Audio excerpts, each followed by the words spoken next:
이스라엘은 하나님께서 명령하신 모든 말씀을 지켜 행하고 그것에 가감하지 말아야 한다 라고 강조해서 이야기하죠. 12장 32절에 그렇게 말씀합니다.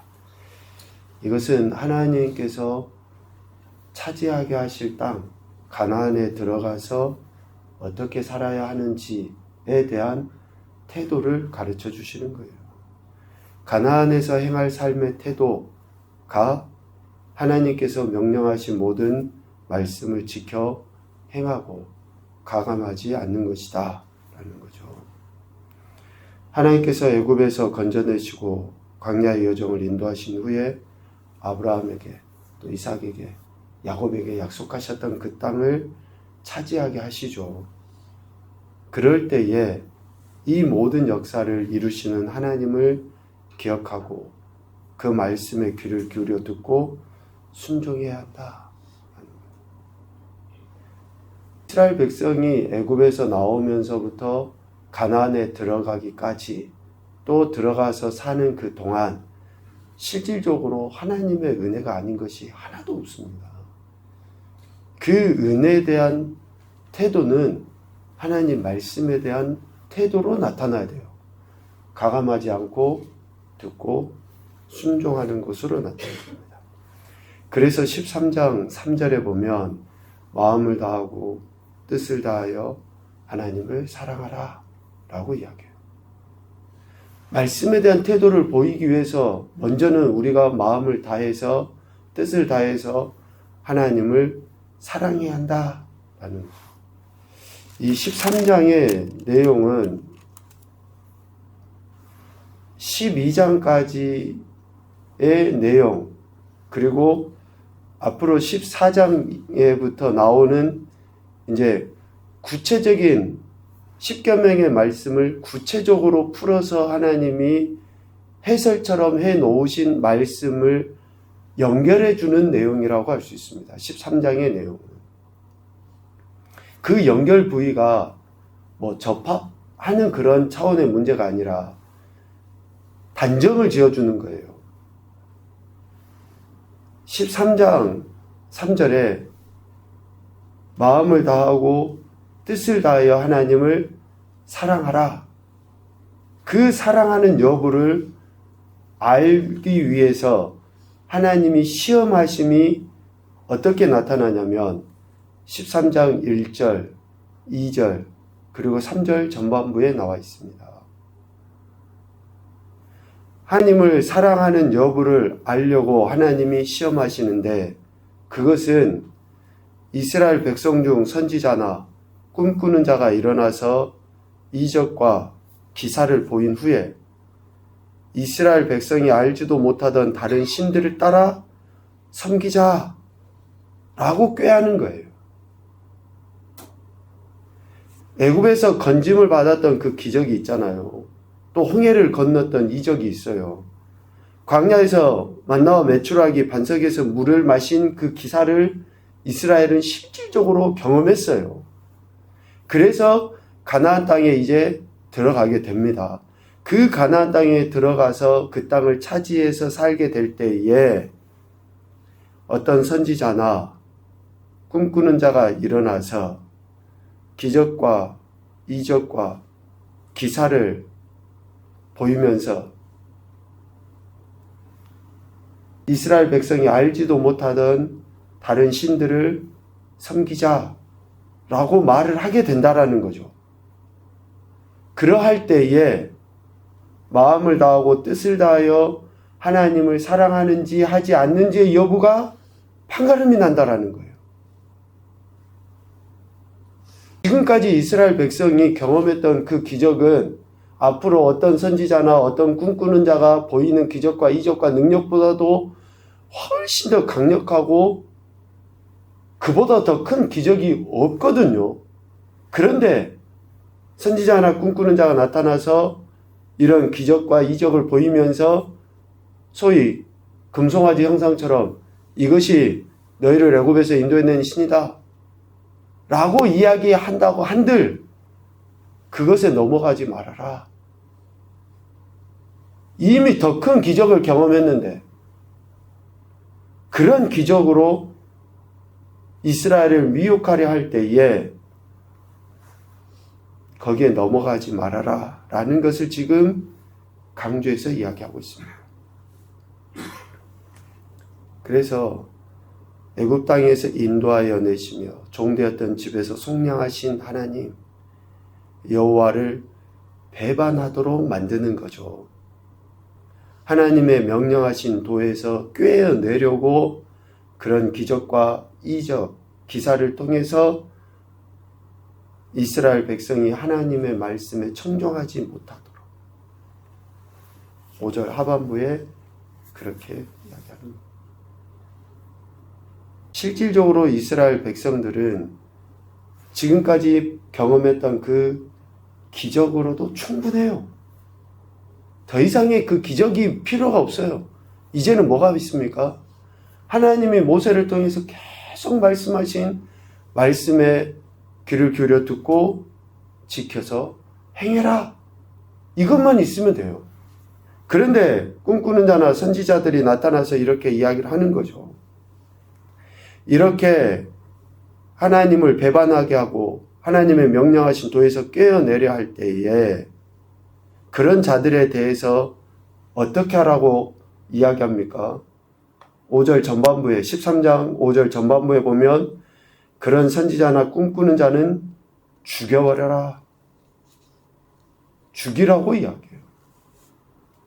심지어는 6절 이하에 내 어머니의 아들 곧 형제나 자녀나 내 품의 아내나 너와 생명을 함께하는 친구가 가만히 너를 꿰어 이르기를 너와 내 조상들이 알지도 못하던 다른 신들을 섬기자 라고 할 때에 그들에 대해서도 어떻게 라고 이야기합니까?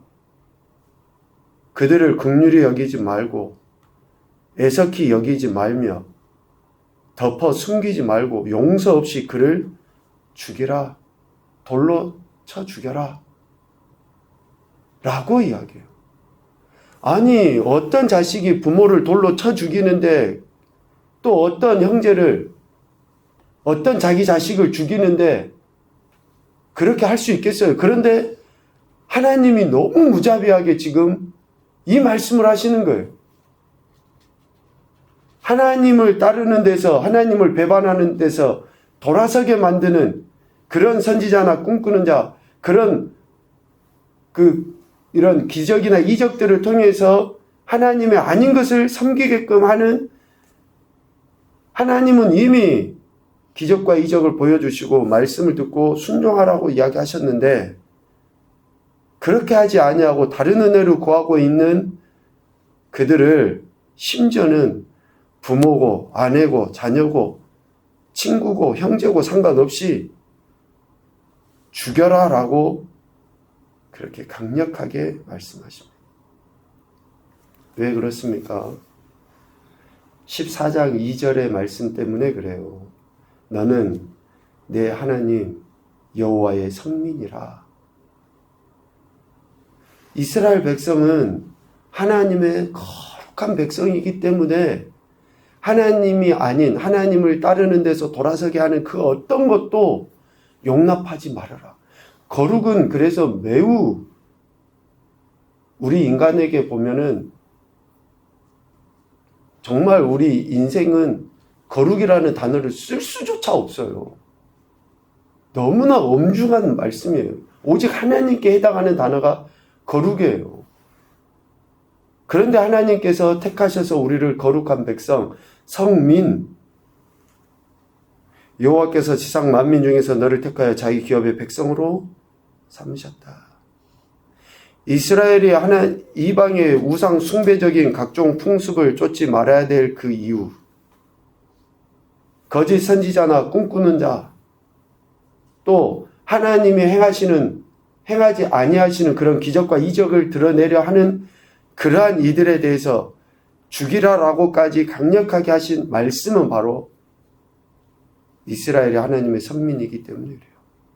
거룩하신 하나님께서 하나님의 영광을 위하여 이스라엘을 열방 백성들 중에서 거룩히 성별해 놓았기 때문에. 그래서 신약적으로 이야기하면 우리가 하나님의 은혜로 구원받은 것은 참 대단히 복된 은혜예요.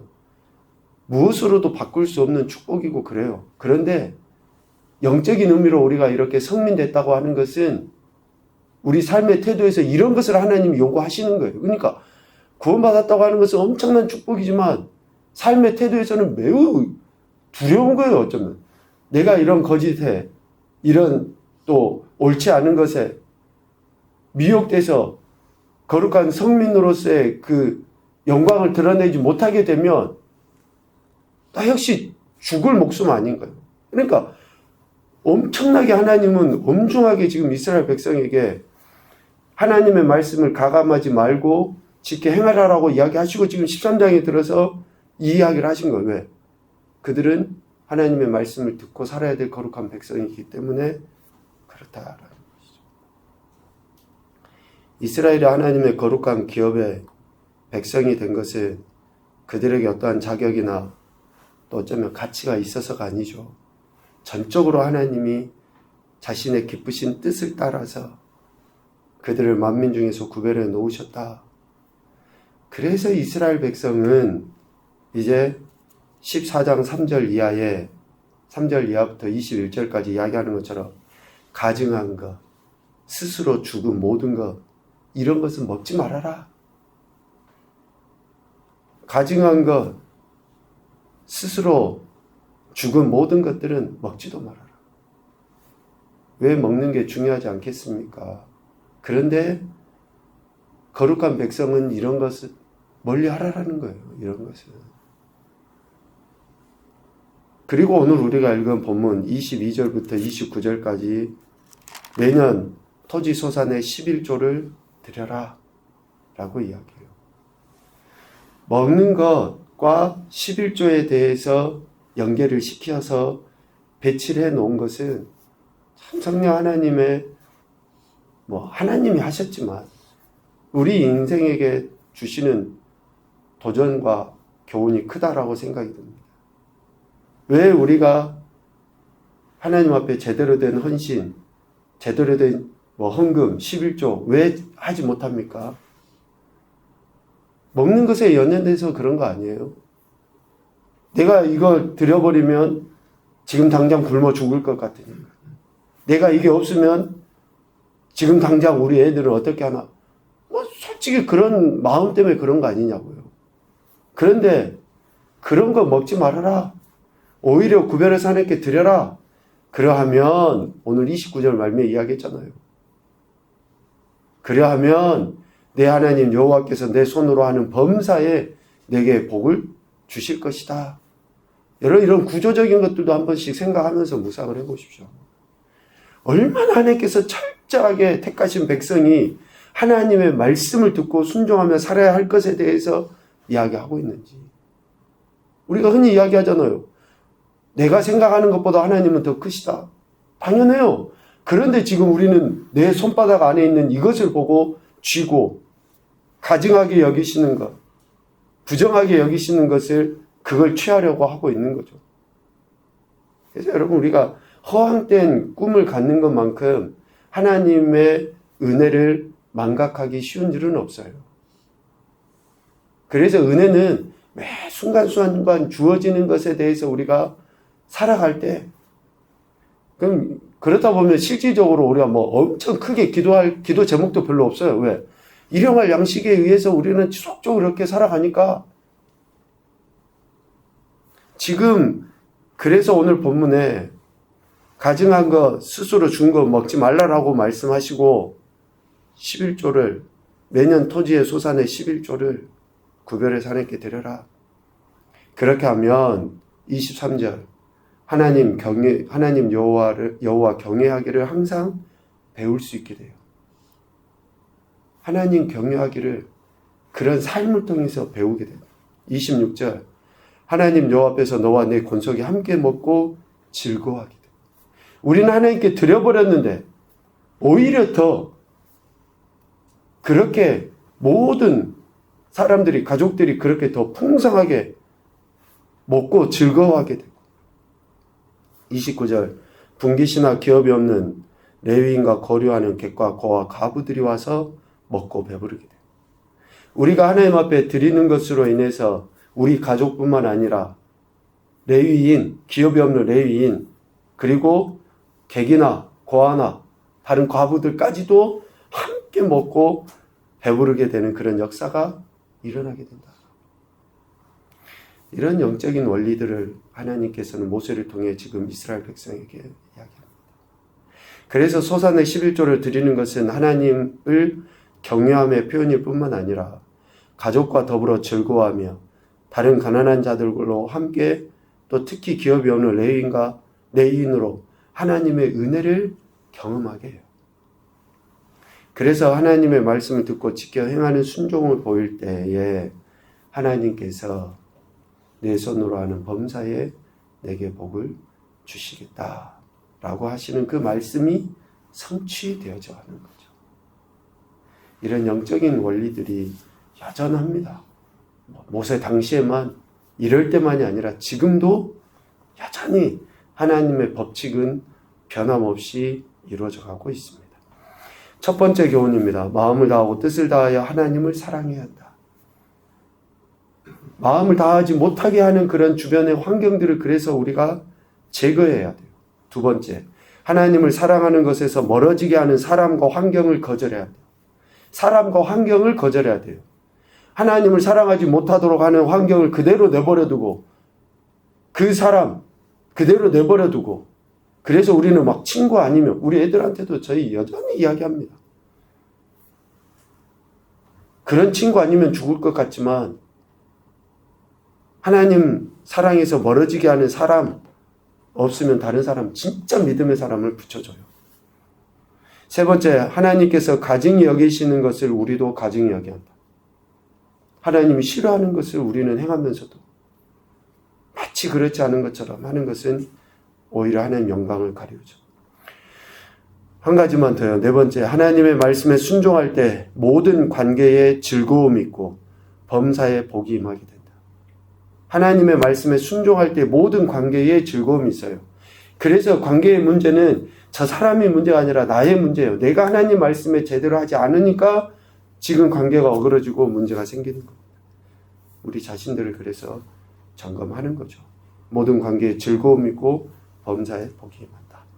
오늘 하나님께서 이스라엘 백성에게 모세를 통해서 주신 이 말씀을 다시 한번 우리 각 개개인의 심령에 새겨서 하나님을 영원하게 하며 기쁘시게 할 뿐만 아니라 말씀의 온전한 태도를 통해 복 주시는 은혜를 경험하며 살아가는 귀하고 복된 한 날이 되시기를 주님의 이름으로 축복합니다. 아멘.